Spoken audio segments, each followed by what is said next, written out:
after we have 2 weeks of breaks, 1 week for semester break, so we start again our class. Okay, so this week is like is actually continuity, okay, of the topics that we have learned before, previous topics, especially in terms of argument in philosophy of science, and yeah, in the what we call it, in the thought of Karl Popper and also Thomas Kuhn is also discuss about these topics. So it's actually realism and anti-realism is actually ancient debates in the philosophy of science. Okay, and however, in the context of science, it's actually try to discuss about the fundamental of knowledge. Yeah, and in terms in the context of science, we know that science also involve observable part of knowledge and also unobservable part of knowledge. Okay, but however, for this school group, opposing two school groups, school of thought, realism and anti-realism, both of them agree about the observable part. Yeah, for example, what we can see in nature, is part of knowledge that actually can represent the real knowledge about the world. But however, there are also discussions about unobservable parts where the scientific knowledge can give and can provide a true knowledge about nature, about knowledge in the world. Okay, so we will see these topics, realism and also anti-realism. And also in the second part of my lecture, I will touch about postmodernism, modernity and postmodernity, which really close related with this topic and also which related with sustainability. So where you can put philosophy of science in the context, in the current context. Yeah. Okay, so let's see. Now we go to scientific realism and anti-realism. Okay, so basically, I think you can guess. Okay, what do I mean by scientific realism or anti-realism? Okay, so it's actually two opposing school of thought. Okay, and it is not only contemporary debates, but also maybe ancients and until now is still we debate about the context of knowledge and so on, especially under the area of philosophy, metaphysics. Yeah, so metaphysics is one specific branch in philosophy which discuss in detail about scientific realism, anti-realism, and so on. But for the sake of our class, because we are not a philosophy of science like we want to produce philosopher. Okay, we want just introduce this kind of important concept which has been discussed in the philosophy of science, and also it also can make you think about what actually knowledge is all about. Okay, so I go first to the definitions of what is actually realism, or sometimes people can say scientific realism. Okay, or maybe scientific realism. So it quite have similar understanding. Yeah. So, but basically, the most the keywords or the key definitions of realism is that realism holds the physical world exists independently of human thought and perceptions. So realists, they believe that realists hold that the aim of science is to provide a true descriptions of the world. Yeah, so I think because we learn science from the primary school, secondary school. So I think most of you still believe that science can give a true picture and descriptions about the world. So that's why we say that science is like what we call it genuine knowledge, and also reliable knowledge. That's why until now, whatever we do, we have to justify according to statistics, according to scientific knowledge, and so on. Okay, because we do believe that science can provide true descriptions about the world. Okay, on the other hand, okay, there are school of thought who not really agree 100% with this kind of opinion, yeah, and assumptions, okay, and they call it anti-realist group, school of thought. Or sometimes if you read yeah, literature and so on, okay, this kind of instrumentalisms group, okay, which says that knowledge is just like a tool, okay, it's not really can provide true picture of the knowledge and so on. So I think we have covered instrumentalism, okay, under Karl Popper's and also Thomas Kuhn debate about knowledge also.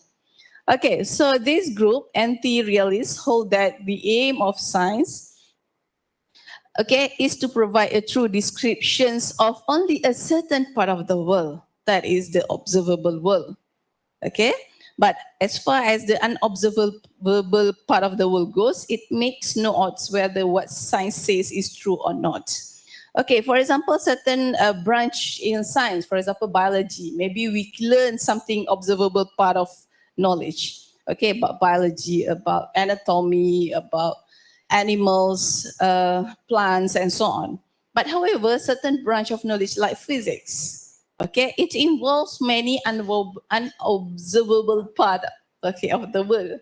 Okay, for example, electron, proton, quark, whatever. Okay, so many things. Okay, and many other things in physics that we cannot see. Okay, and we cannot observe directly with our five senses. Okay, so that's the main what we call it debate in this kind of topics. Okay, just I just got I mean try to what we call it to summarize. Okay, the distinction between scientific realism or realist. Scientific theories accurately describe the world. So the scholars who are in this school of thought, they believe that scientific theories can accurately describe the world. Okay, but however, on the other hand, okay, the group of scientific instrumentalism, okay, so they actually, okay, feel that scientific theories are useful for predicting and classifying, but do not relate to an objective truth. So this is basically the differences between scientific realism and scientific instrumentalism, or realist or anti-realist. Okay, yeah, so realism, okay, so this school of thought, okay, realism. Res, okay, plus ism, okay, when res equal to the objective, res, the meanings objective equal to objective, and ism equal to reflections or image. So the point objective here is the key point for realism. So that means everything, okay, under science is actually real, okay, can give objective truth about the world. Okay, and this group of thought, okay, it believe that the world is composed of matter rather than ideas. Okay, so if you have read many philosophy books, okay, so for example, during the Greek science, or say Islamic civilization, Chinese, and so on, there are various interpretations about which actually knowledge is all about. Okay, and this specifically school of thought is actually believe that the world is composed of matter, and also believe that the world is made by real substantial material entities. And the idea expressed in the symbol of the material world, and it gives more emphasis on the utilization of the real world. So whatever it is, okay, they believe that science can provide the true picture about about nature.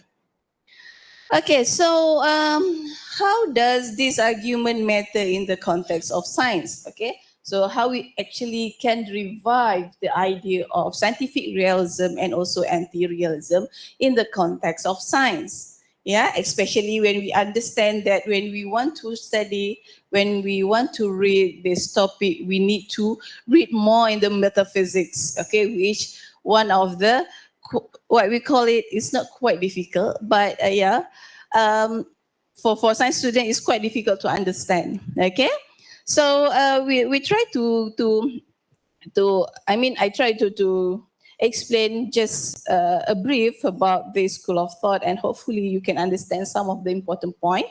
And when you read a lot, you read more about article in the sustainability, especially when the sustainability topics try to engage or try to combine with the philosophy of science, you can understand some of the important points in the articles. Okay, so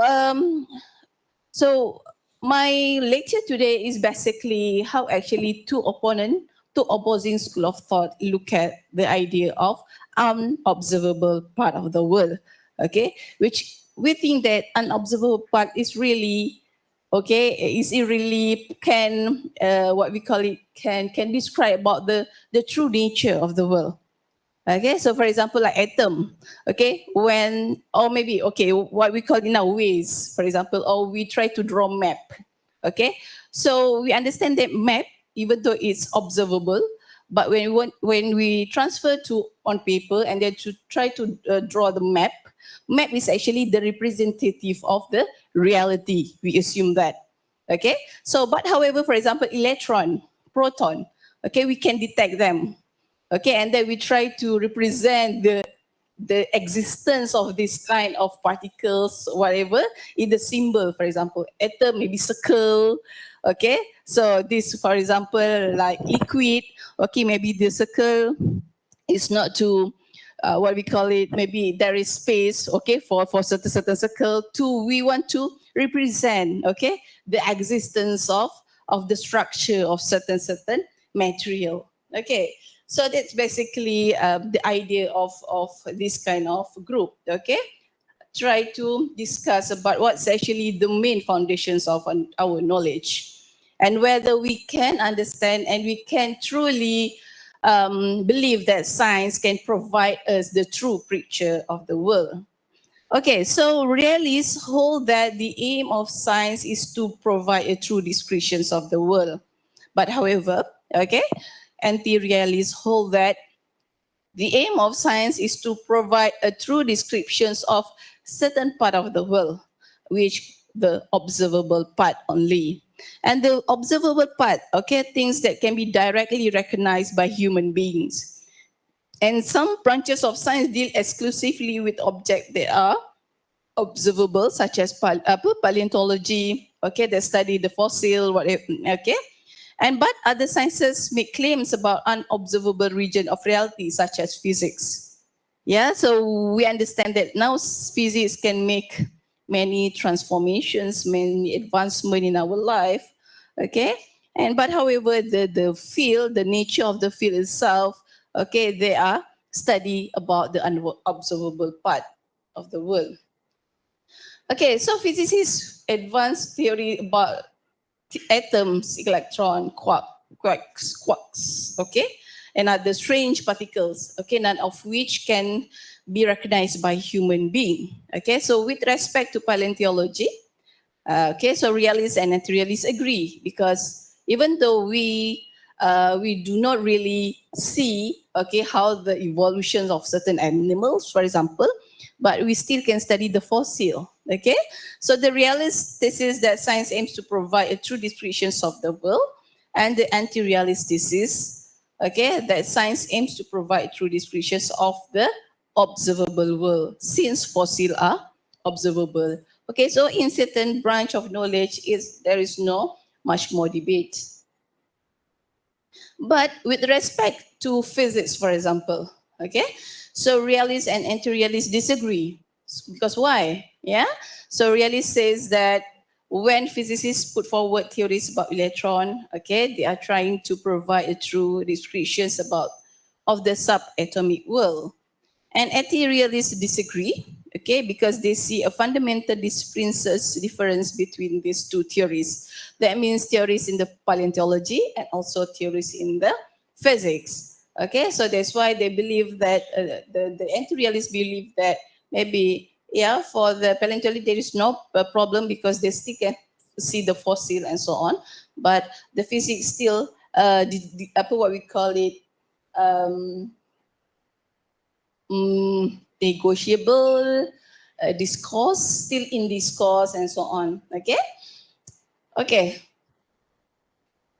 So the main idea, okay, the main claim from the anti-realist school of thought, because they believe that our capacity, okay, for example, human, we have a limit power of observation, for example. Okay, so we can just touch, smell, and so on, okay, by using our senses. Okay, but however, the unobservable part is beyond that. So this is the main concern of this anti-realists, whether scientists can really provide a true picture of the world. So, for example, in this year, these entities lies beyond the reach of the observable powers of human. Yeah. Okay. So, anti-realists claim that these entities are merely fictions introduced by physicists in order to help predict observable phenomena.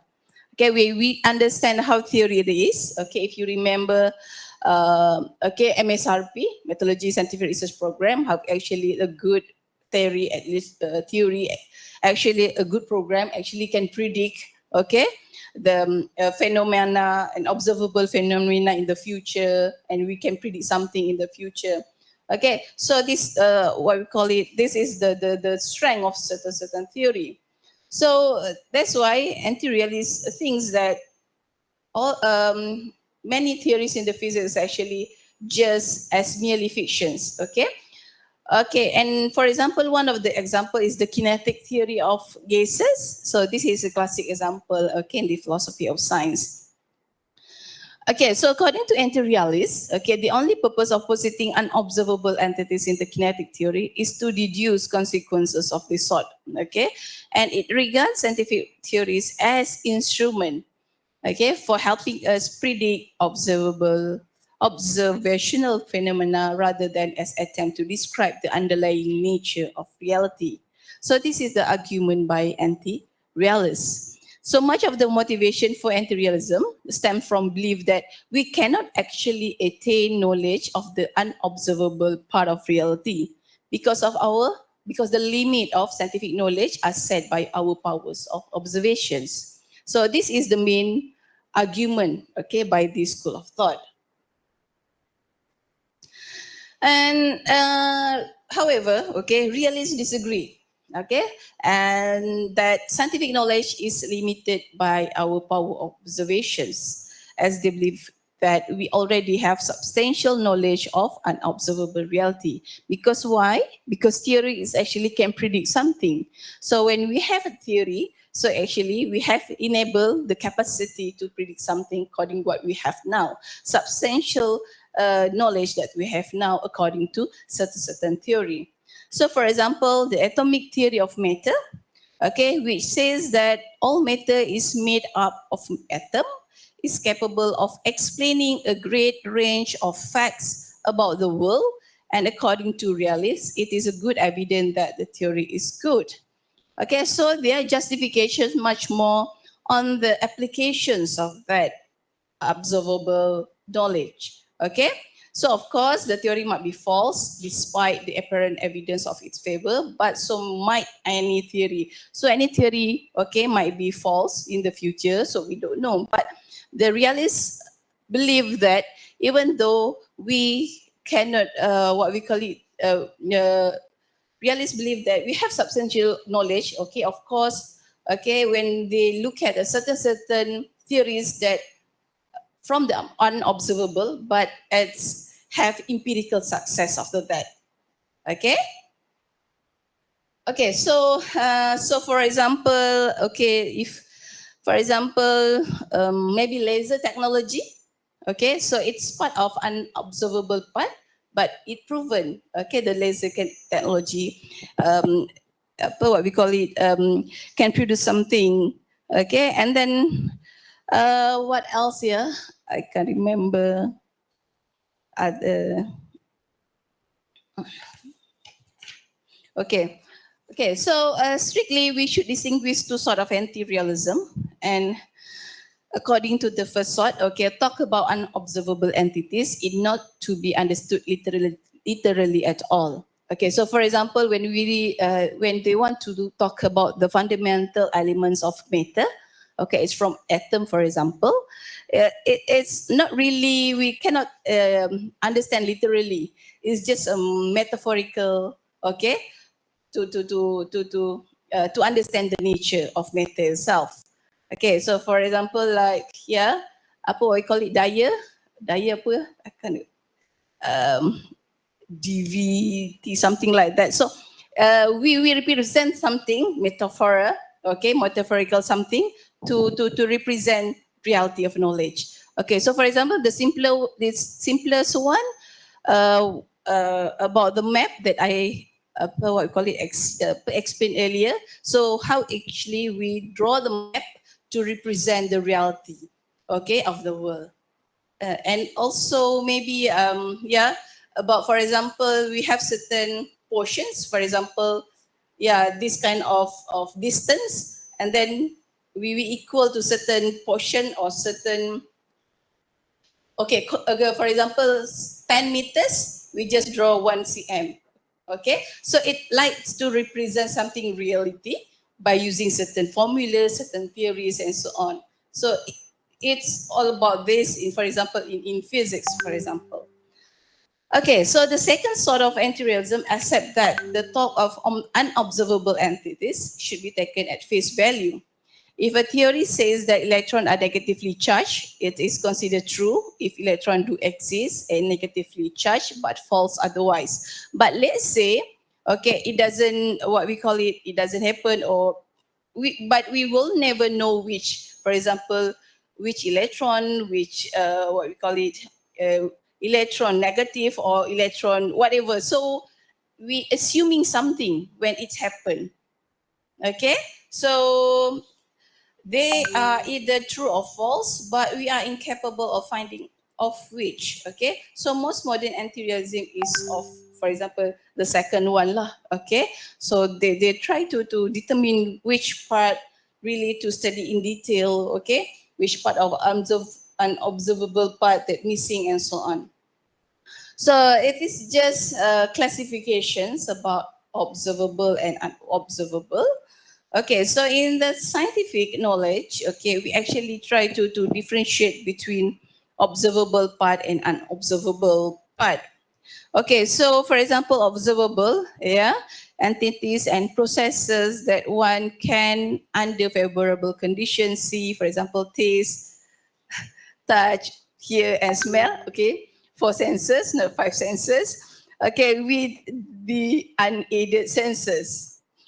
Okay, and unobservable part, okay, entities and processes, they are not observed. And it can be divided into 2 parts, which detectable and also undetectable. So for example, detectable entities and processes that are not observable, but detectable using instrument, okay, scientific instrument. Okay. But however, undetectable, okay, entities and processes, they are neither observable nor detectable, but whose existence are one posits for theoretical or explanatory reasons. Okay, so to argue between yeah, whether we can rely science can provide the true picture of the world or not. Okay, so they basically have a few theories. Okay, that try to classify whether, sorry, to classify the argument between these two groups, scientific realism and also anti-realism. So one of the theories, or one of the argument, okay, they call it the no miracle argument. Okay, so I think from the name itself, you can predict. Okay, science, of course, no miracles. Okay, so that's why we can justify it, because we believe that no miracle in science. Yeah, so this is what I think most of you are familiar with this kind of thought. Okay, so many theories that advance unobservable entities are empirically successful. Yeah. So if we, for example, laser technology, kinetic theory, gases, and so on. Okay, so they make excellent predictions about the behavior of object in the observable world, and such theory have important technological applications.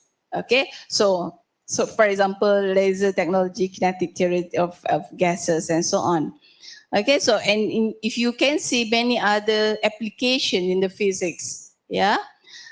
So this becomes the basis of one of the strongest argument for scientific realism, yeah, for the realist group of thought, because they believe that there is no miracle in science, of course, and they call it no miracle argument.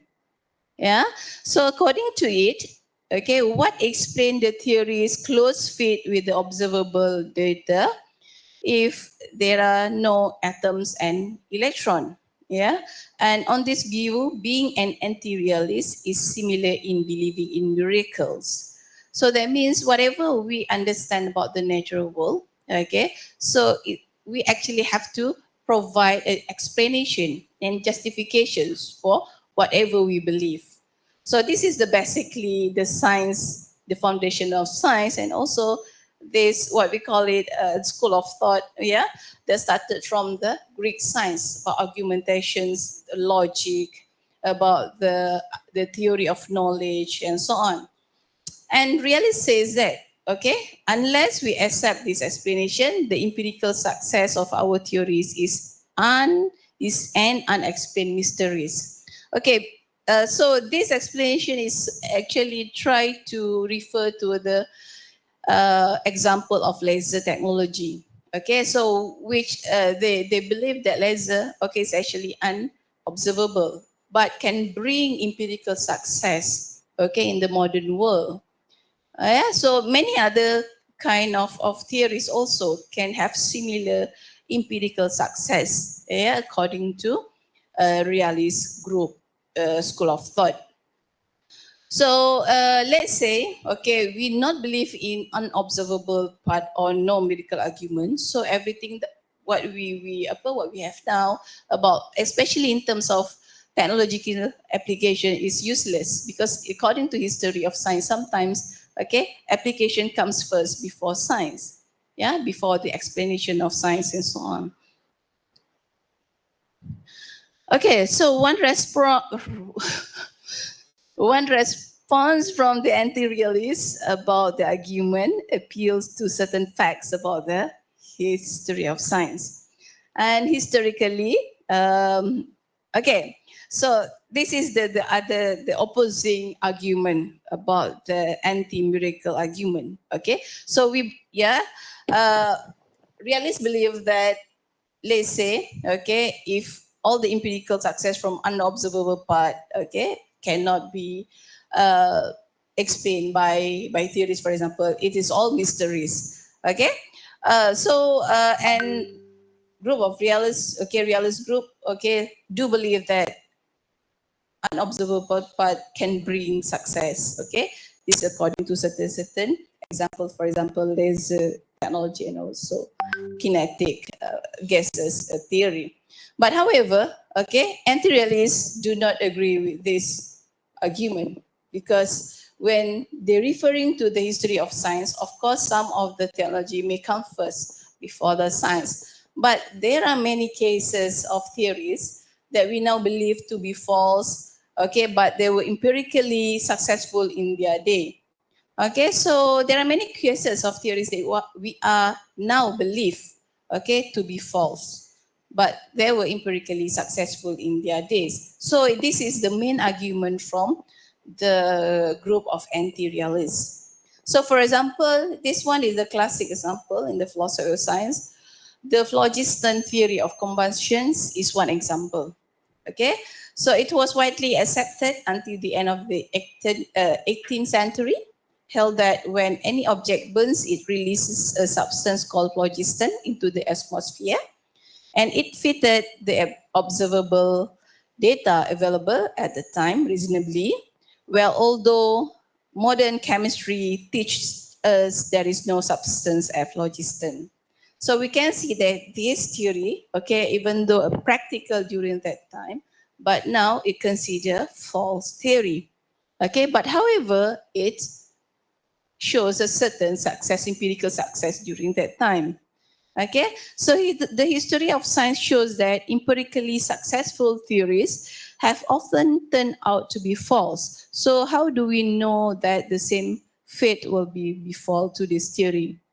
So this is the argument of the group of anti-realists. So that means maybe they're skeptic. Yeah. So because what we believe today might be wrong in the future, we do not know. So this is the main claim and the main argument by this group, anti-realists. However, okay, some realists have responded back by modifying a bit, okay, the argument slightly, okay, about the empirical success, because they believe that because of the empirical success, so that means the unobservable part is really can provide a true picture of the world. Okay, but because the anti really shows that from the historical perspective, it not fit. Okay, and they can argue this the argument by the group of realists. Okay, so then realists modifying the argument slightly. Okay, so mainly about the empirical success of theory is evident that what the theory says about unobservable world is approximately true rather than precisely true. So they tone down a bit about, okay, the true picture of the world. So yeah, so this refinement certainly reduce the number of historical counterexamples. So one that remains is the wave theory of light. Okay, in 1960, held that light consists of wave, like vibration in an invisible medium called ether, which was supposed to fill the whole universe. And the theory was not widely accepted until the French physicists, okay, formulated mathematical versions of the theory in 1815 and used it to predict some new optical phenomena, and the optical experiment confirmed, okay, Fresnel's predictions. So, but modern physics teaches us there is no such thing called ether. So light doesn't consist of vibration in it. So again, their argument is not really, we still can argue about it. So whatever exactly it means for a theory to be approximately true, necessarily condition is surely that the entities, okay, the theory talks about really do exist. So yeah, it is hard to see how Fresnel's theory can be called approximately true, given that it was based around the idea of the ether, okay, which does not exist. So the moral of the story from these sections about anti-realists and anti-realists, realists and anti-realists, okay. So the moral of the story, says anti-realists, is that we should not assume that modern scientific theories are even on the right lines just because they are so empirically true. Okay, so I think this one is straightforward. So sometimes we believe that science is true because it's practical, but yeah, according to instrumentalism, if we believe that, we are actually agree with the anti-realist group, because anti-realist group also what we call it, the idea is like instrumentalism. Okay, so that means knowledge is just like a tool, an instrument. It's not really can represent the true knowledge, the true nature, the true picture about our nature. Okay, so other what we call it classifications or themes in the topics of observable and unobservable. Sorry, realism and anti-realism is about observable versus unobservable. How they argue about these things. Okay, so from the point of view of realism, okay, it isn't possible to draw the observable or unobservable distinction in a principled way. So it isn't possible. Yeah. But anti-realism group, okay, They said it must have a clear distinction between the observable and unobservable things. So this is the point of view, and this is the main argument that for anti-realism, we should differentiate between what knowledge is observable and which knowledge is unobservable, which realism is disagree with this point of view. Okay, so for example, yeah, these are example. For example, can electron be observed after all? Maybe some of you say yes, some of you say no. Okay, because we cannot see, we cannot observe, but we still can use a scientific instrument to detect the existence of electron. Okay, so most philosophers says it can only detect and not observe directly. Why they says that? Okay. One example, for example, when we have apa dipanggil ya, speed jet, yeah, speed jet, and then they have some kind of apa, asap, what we call it, tribal. Uh, okay, so we can see, okay, the jet, okay, but we actually, for example, when we see the trail of, yep, let me see the correct.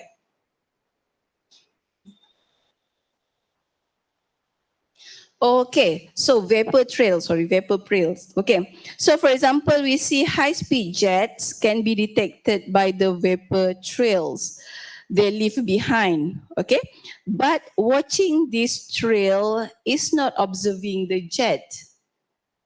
Okay, so this is so that's why we should differentiate between uh, what we understand by observations and detections. Okay, so we detect doesn't mean that we watch it, we observe it. Okay, so because it is two different things, so that's why most philosophers says it can only detect and not observe directly. Yeah.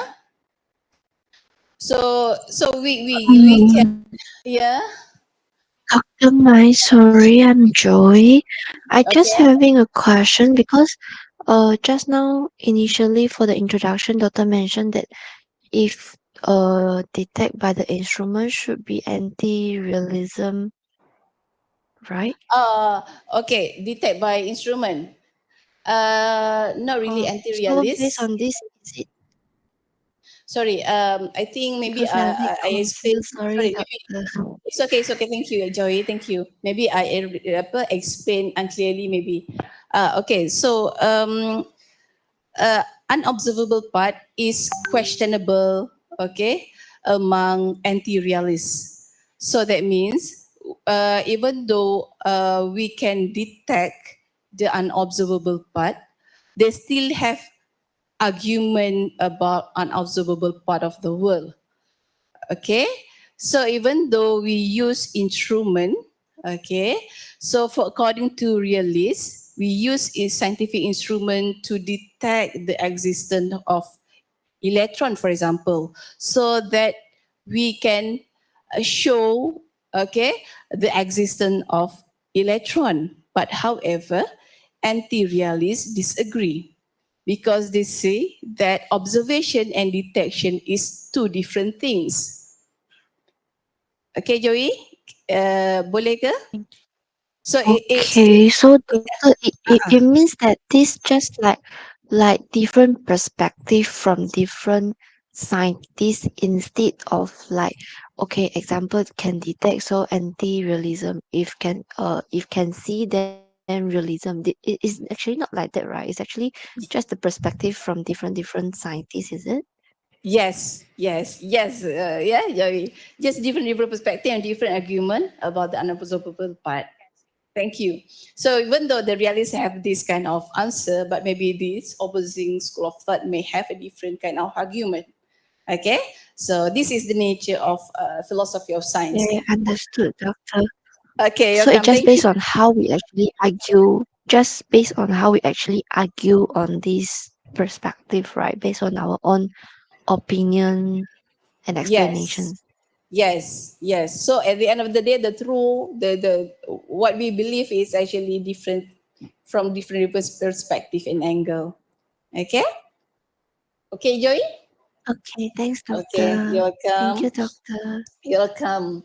Okay, so if you can see from this diagram, okay, so it just have certain what we call it upper line and so on. Okay, just to metaphorically to explain about the reality. So, for example, this line, okay, proton with delta ray, and it shows about the movement of the electron. Okay, so it shows the low energy electron and so on. So it detected by certain scientific instrument, okay, to make sure that, for example, in realis, this is where we can justify that the electron is exists, okay. But anti-realis says maybe yes, maybe no. Okay. But yes, sometimes they will not say yes. Okay. They will maybe say no because they say that observe and detect it two different things. Okay. So scientific instrument just can detect. Okay. Okay. But however, it really exists or not in different things, in different explanations. Need different explanations. Okay, so yeah, so again, as I mentioned earlier, so how do we decide which is observing and which is isn't? Okay, my example about high-speed jets too can be detected by the vapor trails they leave behind. So if let's say we observe the speed of high speed jet, so it doesn't mean that we observe at the same thing the vapor trails, okay, because it's two different things. Okay, so if something can only be seen with the help of sophisticated scientific instrument, does it count as observable or unobservable? So it's still negotiable, okay, and also it still need more discussion about it. But again, as I mentioned earlier, the answer is according to different school of thought. They have different kind of answer. Okay, um, so um, so for example, yeah, um, Maxwell. Okay, so for example, like observing something, okay, in the philosophy of science, okay, so as I said earlier, when you observe something, it's also involve a vague concept that we're not sure whether we really observe the things or we really, I mean, the instrument try to help us, okay, to detect the things.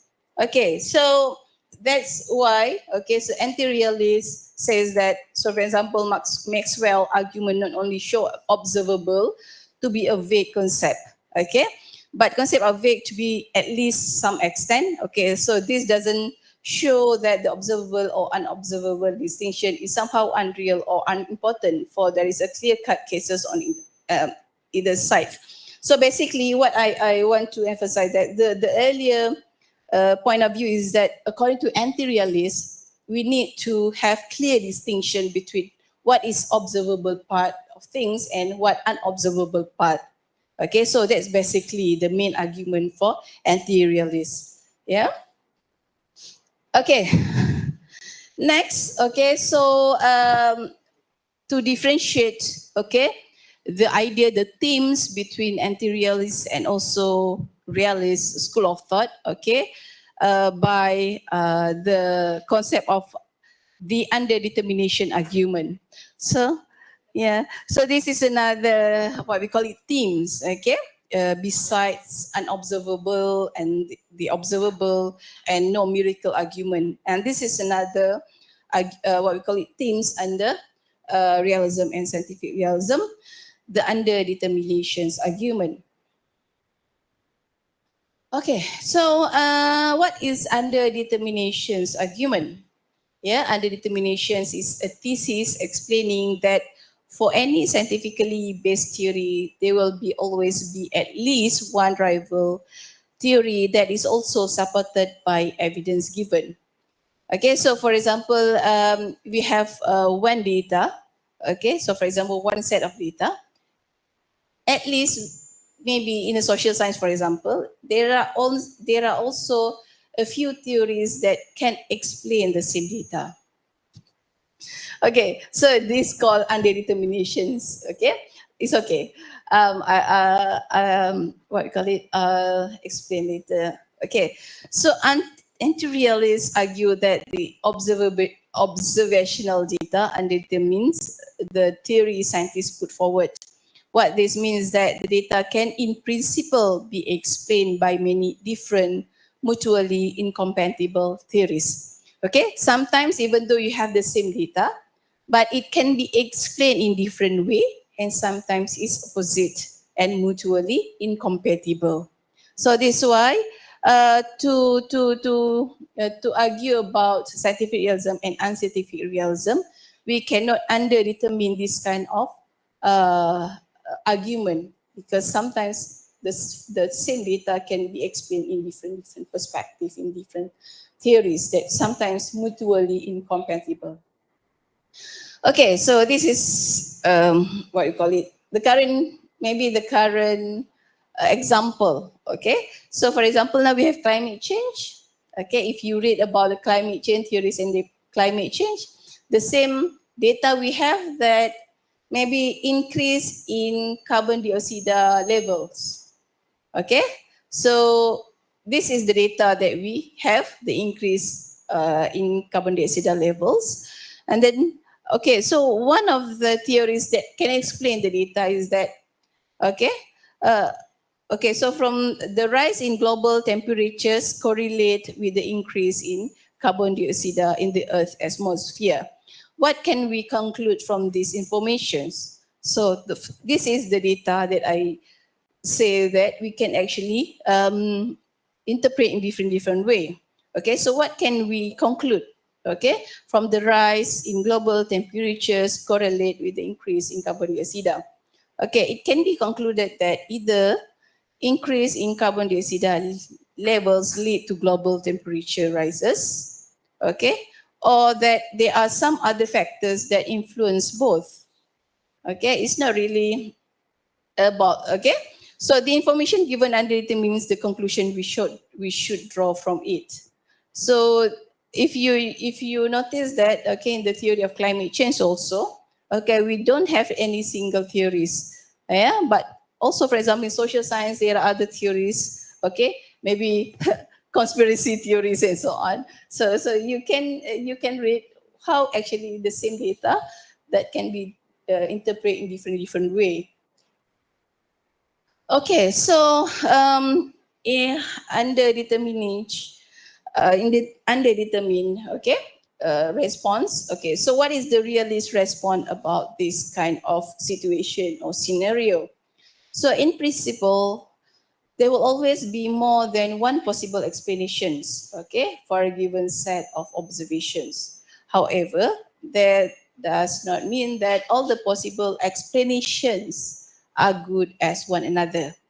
Okay, just because two theories can account for the data does not mean that there is nothing to choose between them. Okay, so we have now, for example, maybe criteria, okay, to differentiate between different theories, which theories is good to compare with the other and so on. So one of the theories must be simpler than the other or might explain the data in more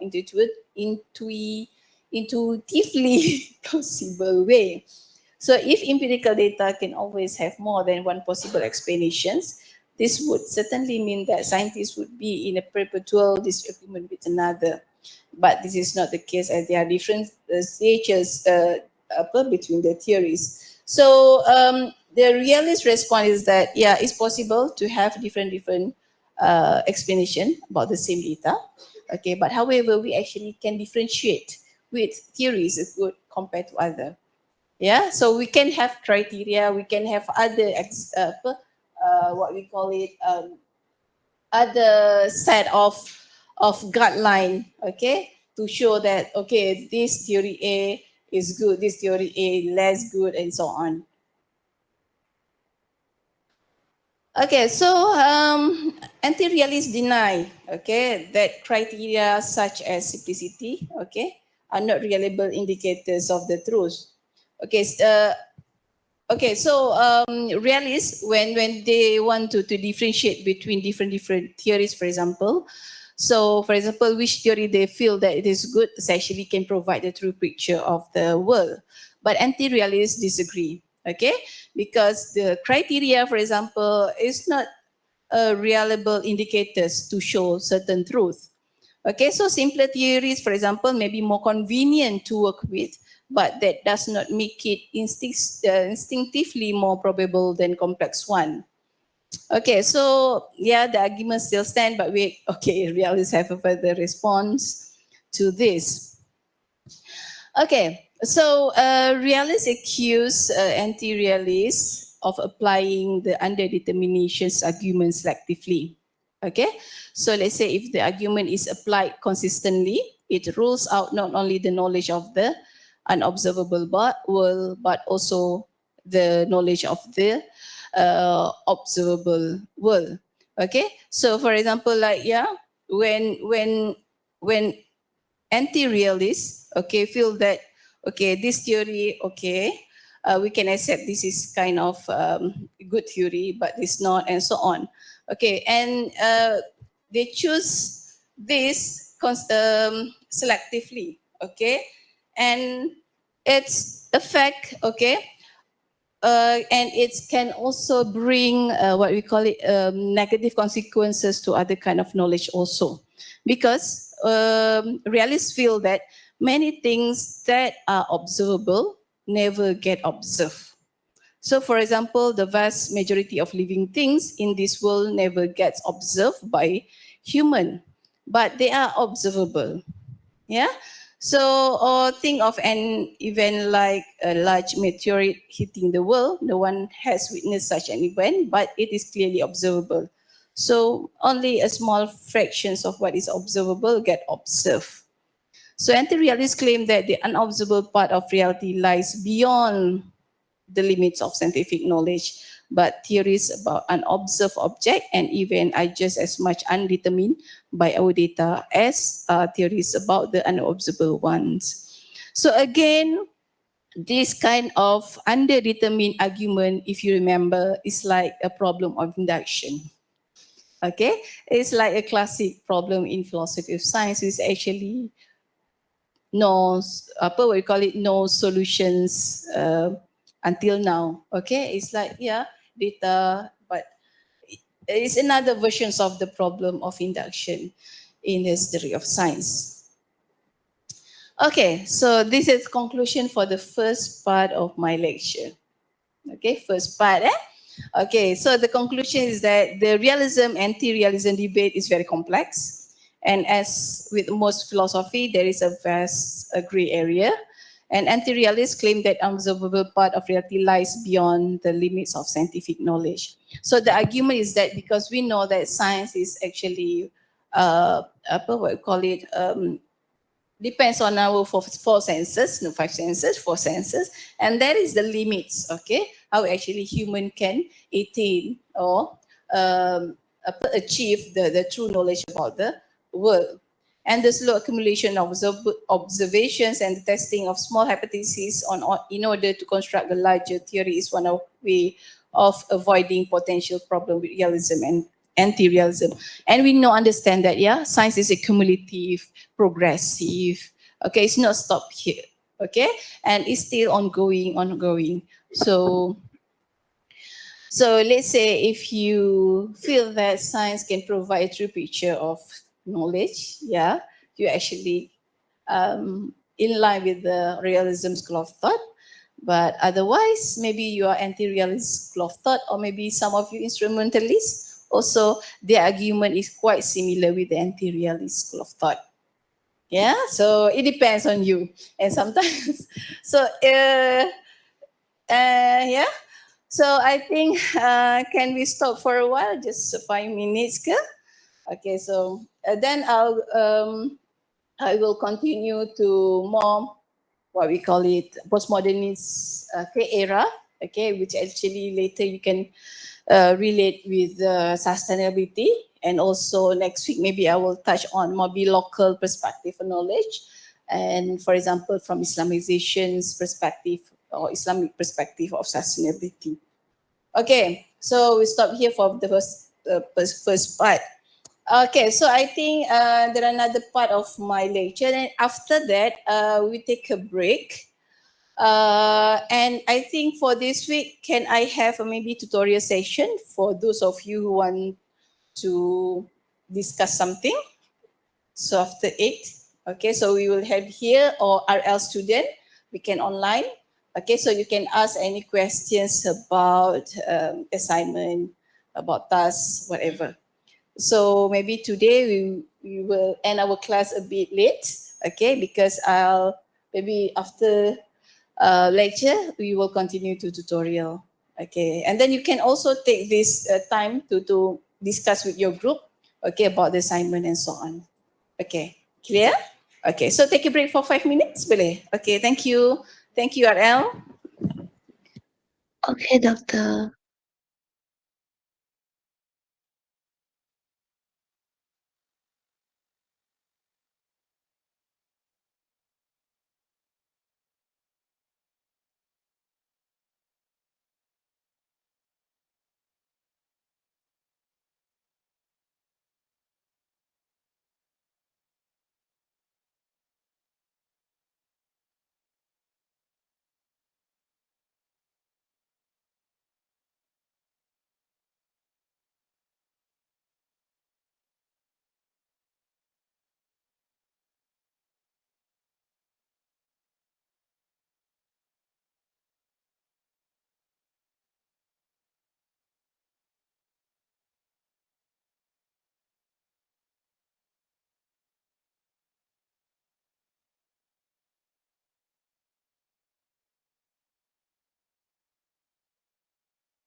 Oh, okay, start now.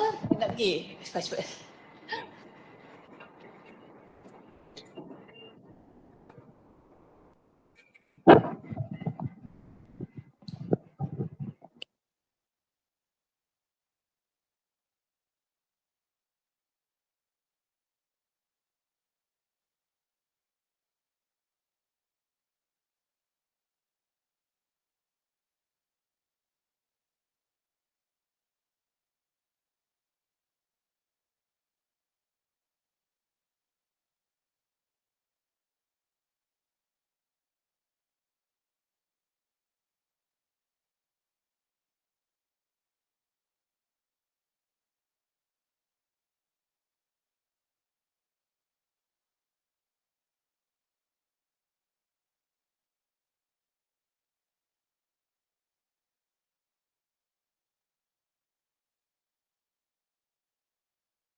Okay, so I think we can start now, yeah?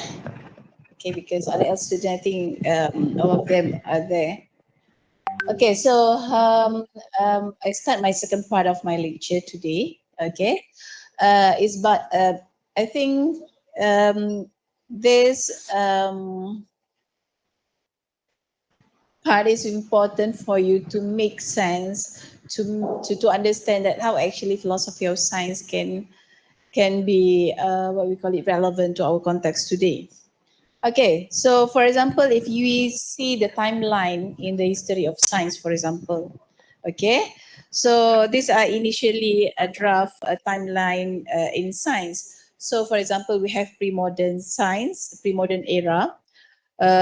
So around 800 to 1500. Okay, so this much more we call it. Before this is pre-modern era, where we call it ancient civilizations. Okay, and then later we then come to the Renaissance era around 1500 to 1700. So this is basically the timeline according to the Western civilizations. Yeah, Western history of science. Yeah, and so in during 1500 to 1700, age of rebirth and classical learning and wisdom. Okay, especially in the Western society, and then later Enlightenment era where 1700 to 1800. So where age of reason, industrializations, okay, and also scientific revolutions, which very very important in our context, where it's actually change the landscape of scientific knowledge, especially okay in the Western world. And then, yeah, we are more familiar with the modern era. Okay, is around 1800 to 1950.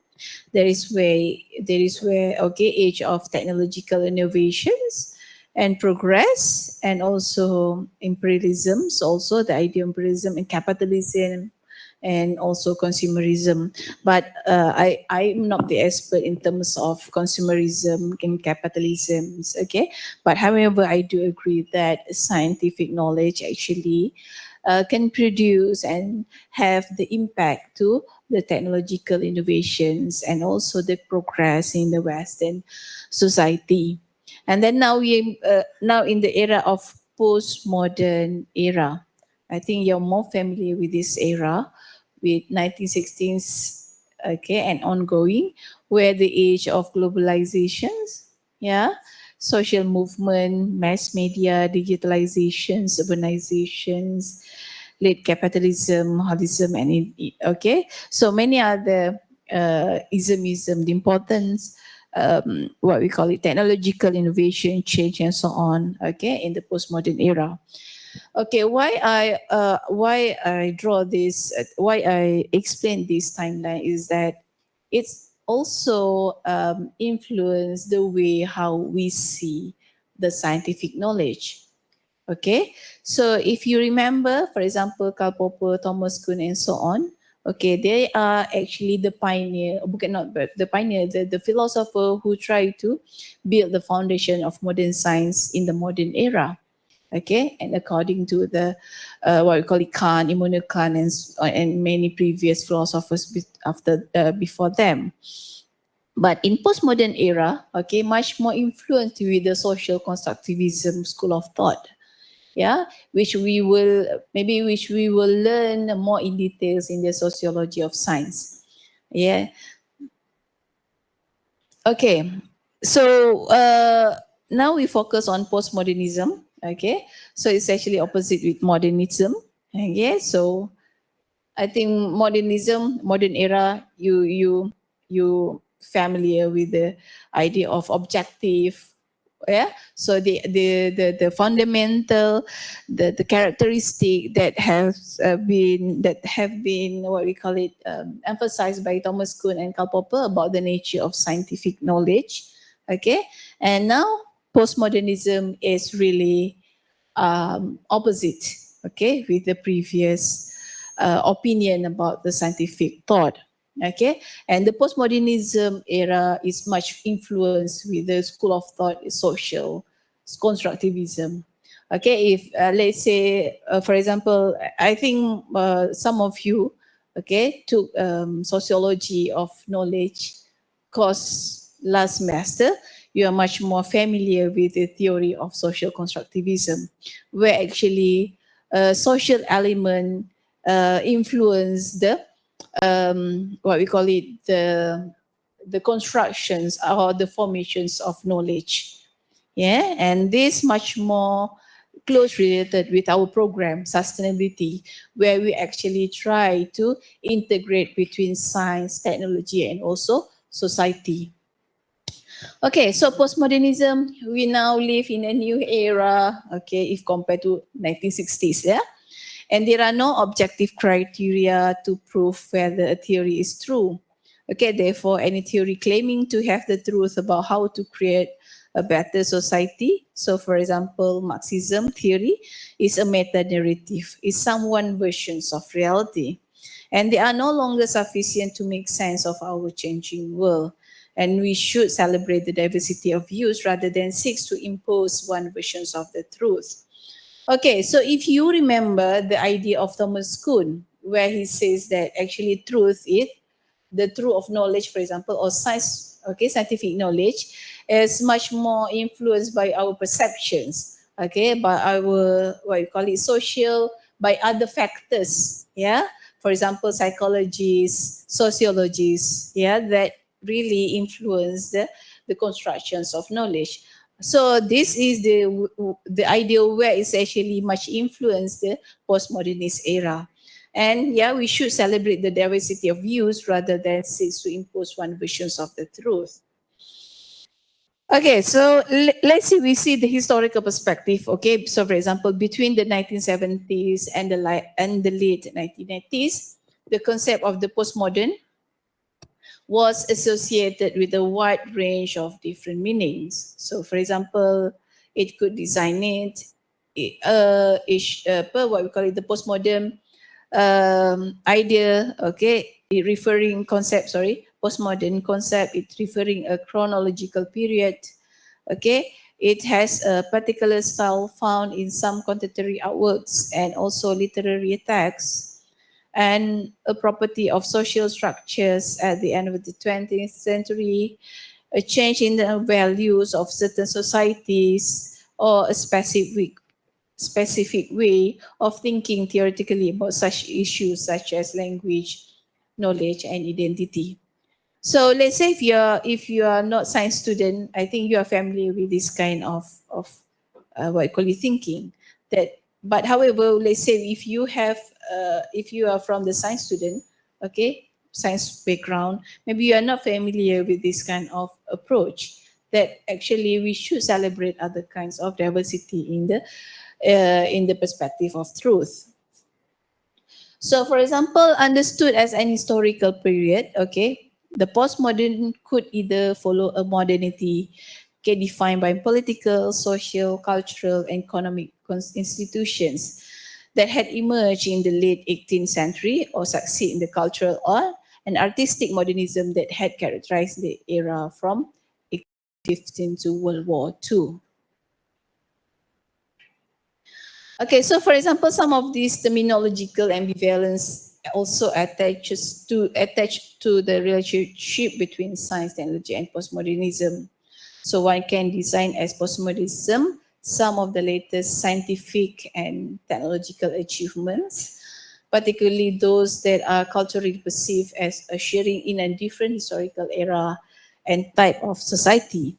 And on the other hand, scientific knowledge and technological rationality have been seriously challenged by postmodern modes of thought that more generally question fundamental Enlightenment assumptions about human subjectivity, knowledge, and progress. So to understand this statement or this paragraph, okay, you can refer about the the Thomas Kuhn idea about what knowledge and so on.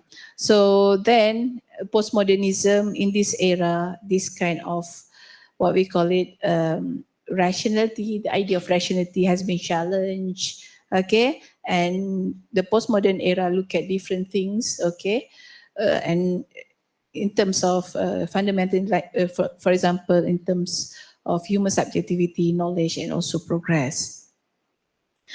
Okay, in the second half of the 20th century, for example, okay, some scientific insight and technological innovations have particularly contributed to shaping the sense of new historical age, like nuclear technology, journeys to moon, televisions, global communications, and so on. And from the 1970s onward, okay, intense controversy among historians, philosophers, sociologists, cultural critics, and natural scientists over the basic nature and the social functions of scientific knowledge became one of the most visible manifestations of the crisis of scientific legitimations. Okay, in the philosophy of science, as I said earlier, from the 1970s onward, the fundamental assumptions of scientific knowledge as objective and so on has been challenged. Okay, and it manifests, okay, the crisis of scientific legitimation in the Western society. So it's clearly more in the Western society. Yeah. Okay, so this is the idea, okay, how we can see the idea of modernism and also the idea of postmodernism. Okay, so for example, modernism, okay, I am genius. You can claim yourself as genius. But however, postmodernism, okay, other kind of perspective may influence the idea of genius. For example, the category of genius is theoretically untenable cultural construct. Okay, you may feel that, am I genius? Okay, I do not know. So whether, okay, according to my teacher, yes, I am genius, but according to my parents, I'm not, I do not know. So many perspectives may challenge the idea of genius and how you defend yourself, how you define yourself. Okay, so this is one example in the architecture. Okay, you can see Unity's classical architecture. Okay, so you can see this in the Greek civilization and so on. This kind of architecture shows classical, and then modern, more straightforward, more stable, whatever. And then postmodern is postmodern. Okay, the combination between classical and also modern in architecture. So you can see how the postmodern era actually involve a diversity, okay, involve a different kind of approach, and we actually can communicate with different kind of approach and combine, okay, with and what we call it, and produce this kind of new architecture. So if you see that, yeah, the what we call it, the basic, the foundation is according to classical architecture, and the above side is according to modern, and the top one I do not know. Maybe someone, okay, add something. So something like that is diversity. Okay, so again, when we refer to the context of science, for example, okay, during the postmodern era, okay, critics of science argue that scientific method and knowledge have no special cognitive status, okay, and like many other practices, cannot be detached from the social, cultural context in which they arise. Okay, so this social constructedness limits the claim for objectivity and universality that can be made on their behalf. Okay, so another critics of science, okay, scientific research is not value neutral, okay, but the fundamental belief and even ideological assumptions are hardwired into the definition, goals, and procedures of scientific inquiry.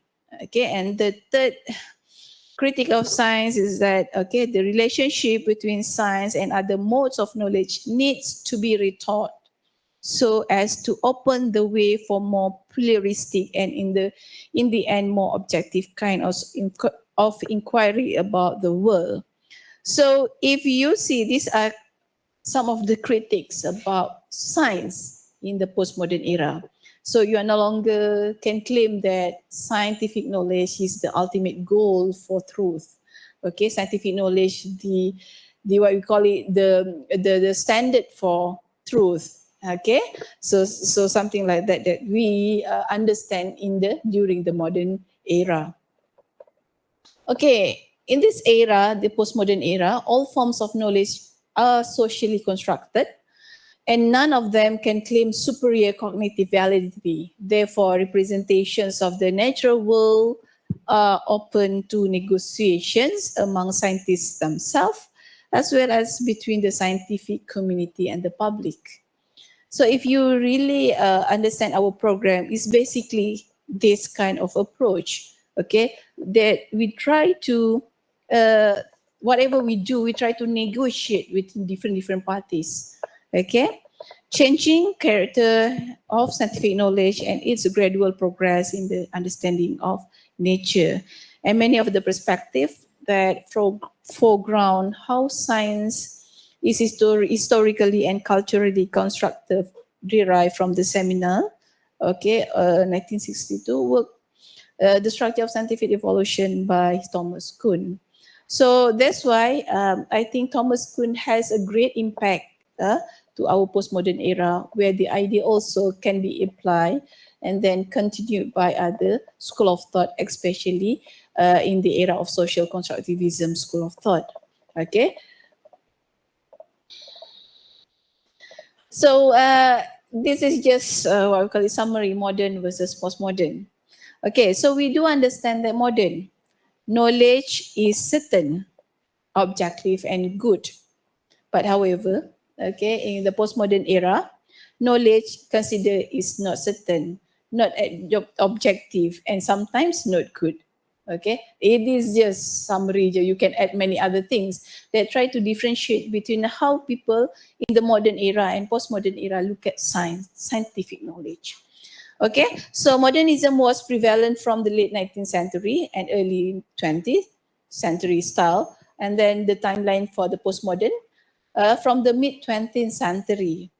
And modern era, okay, modernism was influenced by First World War, okay, where the scientific knowledge, okay, is really, really what we call it, extensive and so on.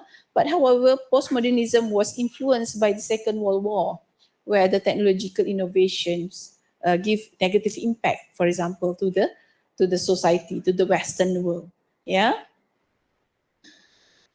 Okay, so some of the characteristic of postmodernism. Okay, so for example, its whole relativism. Okay, I think you are familiar with relativism, starting from the Thomas Kuhn idea. Okay, relativism, it is the position where one has left the belief in absolute truth. Okay, we now no longer believe in absolute truth and instead embrace the idea that knowledge is dependent on one's perspective. Yeah, and no grand narrative. Okay, there is another feature which depicts postmodernism. So that means there's no, what we call it, to understand certain things is not universal. So for example, like we cannot judge that, yeah, science can give a positive impact to the whole world. Okay, there is no grand narrative to show that anymore. Okay, so then it depends on certain local context, case study, and so on. And another characteristic of postmodernism is that it rejections of the ultimate faith in science. Okay, kejap bagi saya seminit rehat kejap, seminit je. Kejap rehat seminit.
Okay, sorry.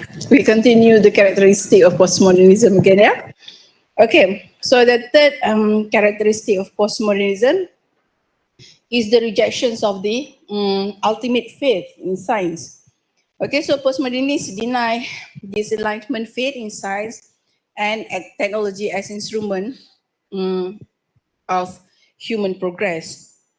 Okay, and the fourth characteristic is that globalizations or multiculturalism. Okay, because of huge globalization, different cultures tend to get mixed. Okay, in a multicultural, diverse society, there are countless ways in which people negotiate the everyday life experience of reality and diversity. So in the context of sustainability also, okay, so when we want to solve certain problems, it's actually we need multicultural perspective, okay, rather than only scientific knowledge perspective only. Okay, well, this is a summary to define modernism and postmodernism. So no need to apa, I mean, I just highlight a few importance point from this. For example, in defining what is real, okay, as I mentioned earlier, so for example, what is real is actually always discussed under the branch of metaphysics. Okay, according to pre-modernism era, for example, much more rely on realism. Okay, but however, in the modernism, realism, but more referring to naturalism. Okay, so which we believe that nature, okay, can provide us through description of the world and so on. But however, in the postmodern era, it different things. When anti-realism is like a dominant school of thought, okay, compared to realism in the modernist era. Okay, so in the epistemology, I think in the modernism, for example, okay, where objective is really, really important, where it much more depends on our experience, reason, yeah. But however, in postmodernism, social subjectivism is much more important, yeah. And then, so for example, like other things, okay, where, for example, okay, in the modernism, so there are enlightenment, okay, in the current sciences, business, technical fields, and so on. But during the postmodern era, current humanities and related professional is much more what we call it interrelated with science, with other fields. Okay, so the interconnection, what we call it, the multidisciplinary, interdisciplinary, okay, is actually the dominant approach during postmodernism. Okay, so we can see the evolution from postmodern and science. Okay, so postmodernists see science as a problem solving, okay, not natural discovery, and then new problem comes. Okay, so maybe this is a new critique lah about postmodern. Because yeah, even though we know that postmodern era now, but we know that postmodern era is not perfect. Okay, it still have certain weakness and so on, strength, and so we have to be more adaptive and also to know the nature of the postmodern era thought and so on. So, for example, how we define it ourselves, okay? So, according to modernism era, modernity, okay, postmodernism, okay, modern and postmodernity, we can see during the postmodernism, okay, there are clear dichotomy, for example, between organic and inorganic, and also human and machine are actually a different kind of entities at all, okay? But in the postmodern era, okay, for example, we are in the era where we confuse, okay. So for example, cyborgian mixing of organic and inorganic, human and machine and electronic, and many other things, okay. So maybe this kind of perspective is like what we call it a value added for your assignment, where it's actually can have, you can understand in certain field, okay, there are transitions, okay, and different from the modernism to postmodernism. Okay, so in terms of school of thought, okay, the idea of realism, for example, yeah, and critical realism, social constructivism, yeah, much more on what we call it. Oh, so this one is not only in the what we call it the modernism, but also in postmodernism. As I said earlier, postmodernism we cannot say that realism is not at all, okay, not applied at all. But maybe some of it still realism. But new school of thought, okay, come in and try to influence, for example, social constructivism.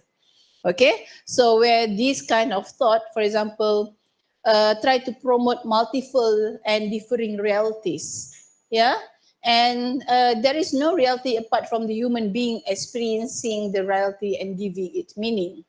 And in terms of epistemological assumption, for example, knowledge is constructed through language and discourse, and it is therefore tentative, partial, relative, and changeable. Yeah, so this is one example in the social constructivist, okay, where it has big impact in the postmodernist era.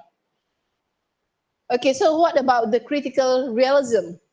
Okay, so it's part of, but continuity lah, okay, from the realism school of thought, okay, where in this school of thought, critical realism, multiple realities, yes, but some common features, but has some common features. So for example, reality is multivalent and shifting, okay, bin flux may be certain shared qualities marking out non-contingent dimensions of human experience. Truth claims can be evaluated in terms of real world evidence. Some measure of shared understanding is possible. So this is what another, what we call it, school of thought, okay, in the postmodern era. And realism tadi, as I said earlier, okay, only one true reality, and knowledge comprise material reproducing evidence that can be measured and mathematized. Okay, so I think that's all for my second part of my lecture. But just for your self reflections, okay, how you can actually use this kind of explanation about realism, anti-realism, and also the postmodernist era. Okay, so if you see, there are some examples of the article, okay, which try to combine the philosophical thought with the sustainability science, okay. So for example, the study of sustainability in its social dimension from the realism. So if you not really understand the realism concept, so it's quite difficult how you actually to try to connect between sustainability and social dimensions, which believe that scientific knowledge can provide a true descriptions about the natural world. So this is why this kind of concept you need to understand first, okay, before we can enable it to what we call it, to engage, or maybe to interact, or maybe to combine, or maybe to relate with other kind of dimensions, especially when we want to study in the sustainability context. So you can see keywords over here is that, for example, sustainability, critical realism, and positivism. Okay, so that's why I think the knowledge that you have learned, the concept, okay, this is very important that you can actually use it, okay, for the sustainability field. And also this one, okay, so there are also philosophy of sustainability experimentations, okay, it refer to specific philosophy of science and to the further development of an evidence-based sustainability science through a better understanding of the barrier to more relevant and usable knowledge. So if you're familiar with the debate in the philosophy of science, you will see this kind of article is not really alien, or maybe you can make it, you can understand more clearly. And also, for example, knowledge integration in transdisciplinary sustainability science. As we know that the postmodernist era approach, okay, transdisciplinary, multidisciplinary. So yeah, it's very, very important. Okay, so tools from applied critical realism. And also this one, another example, a critical realist approach to reflexivity in sustainability research. So maybe you, when you read, when you understand certain concept, then you see that, oh, this is possible you to apply in the sustainability science. Okay, so this is why maybe you do not need to understand all the concept in the sustainability, so in the philosophy of science, but maybe which concept that relevant to you, and you can apply and much more relate with your field of research, okay, and working whatever environment and so on. Okay, so science and sustainability development beyond positivism and postmodernity. Okay, let's say if you don't understand the idea of positivism and postmodernity, maybe you don't have the idea of this article. But however, now we do understand that the concept was positivism and the concept of possible post-modernity, I think when you read this kind of article, much more relevant and much more easy for you to understand. Okay, so I think that's all for today. Okay, for those of you who want to have more discussion with me, or maybe you have discussion with your group members, you can stay here. And for I think Joey and RL student, if you want to discuss more, you can stay, or maybe you can stay after break 15 minutes, 20 minutes, yeah? Boleh RL student? So we will discuss here, and then you can have your online, or maybe if Okay, you later. boleh, if you want to further discuss, okay, then we can have other consultation time. Okay, and okay, so thank you for everyone. Okay, so for those who want to discuss more about your assignment and so on, please stay. Okay, after 8. Okay, so I'll be here for tutorial sessions. So thank you for our student, also for conventional students. See you again next week. Okay, thank you. If you have any questions, no, okay, it's okay. You can ask after break ni. Okay, thank you so much, RL student, also student ni. So jumpa lagi.